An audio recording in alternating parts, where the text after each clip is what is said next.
Hello everyone, চলে এলাম নতুন রেসিপি নিয়ে। আজ বানাবো বক ফুলের চপ। তো আশা করি এই খাবারটা সবারই খাওয়া আছে, কিন্তু তবু আমি একটু ভাবলাম আমার মতো করে বানাই, আর যেটা বানাচ্ছি সেটা তোমাদেরকে দেখাই। তো যাই হোক, আমি আজকে সকাল সকাল পেয়ে গেছিলাম বক ফুল, আর আমি 10 টাকা দিয়ে কিনেও নিয়েছিলাম, সেটা মাত্র 10 টাকা। ভাবো, এতগুলো ফুল। যাই হোক, একটা ফুলও নষ্ট করা যাবে না।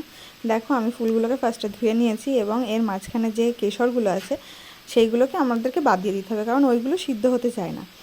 আর আমি বাইরের দিকে যে সবুজ কালারের অংশটা আছে সেটাও আমি বাদ দিয়ে দিলাম, মানে বৃন্তটা, সেটাও বাদ দিয়ে দিলাম। তো এইভাবে পরিষ্কার করে আমি সমস্ত ফুলগুলো রেডি করে নিলাম। এটা তো গেল ফুলের গল্প। এবার এর উপরে চাদর চড়ানোর ব্যাপার আছে। তো আদা, জিরে, লবণ, হলুদ, কালো জিরে এবং লঙ্কা, এইগুলো আমি আগেই বার করে নিয়েছি, এবং তারপরে আমি দিয়ে দিলাম একটু বেসন। আর বেসন শুধু দিলে হবে না, তার সঙ্গে একটু দিতে হবে চালের গুঁড়ো। তো আমি বেসন নিয়েছি অল্প একটু বেশি, আর চালের গুঁড়ো নিয়েছি এই 2 মুঠো মতন। নিয়ে এটাকে আমি ভালো করে মিক্স করে নেব। মিক্স করে এটাতে আমি অল্প অল্প করে জল দিয়ে একটা সুন্দর ব্যাটার তৈরি করব। ব্যাটারটা যে আমি বানাবো সেটা না হবে খুব মোটা, না হবে খুব হালকা, একদম মিডিয়াম একটা ব্যাটার হবে, যাতে করে আমার ফুলের গায়ে লেগেও যায়, আবার খুব বেশি মোটাও না হয়ে যায়। দেখো, আমি এখানে চিনি দিতে ভুলে গেছিলাম, সেই জন্য আবার শেষে দিয়ে দিলাম। তোমরা প্রথমেই দিতে পারো এটা। আর কী বলো তো, এই চপ জাতীয় বা বড় জাতীয় জিনিসগুলোতে না আমার অল্প একটু মিষ্টিটাই বেশি ভালো লাগে, তো আমি একটু মিষ্টি ইউজ করি।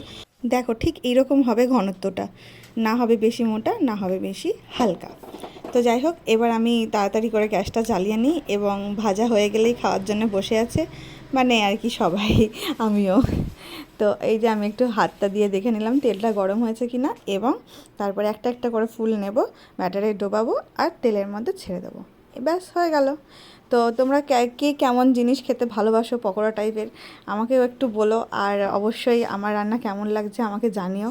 আমি খুব একটা রান্না করি না, যেটুকু করি সেটুকু এই আমি দেখানোর চেষ্টা করি, এইটাই আর কি ব্যাপার। দেখো, এই ফুলটা কেমন খুলে গেছে। যাই হোক, এই হলো আমার বক ফুলের বড়া। তোমাদের কেমন লাগলো তোমরা অবশ্যই আমাকে জানিও। ভালো লাগলে অবশ্যই একটা লাইক করো, আর কমেন্ট করে জানিও তোমাদেরও কেমন লাগলো। রান্না করলেও বলতে ভুলো না কিন্তু। আজকের মতন এই পর্যন্ত, দেখা হবে অন্য কোনো ভিডিওতে অথবা অন্য কোনো রেসিপিতে। টাটা।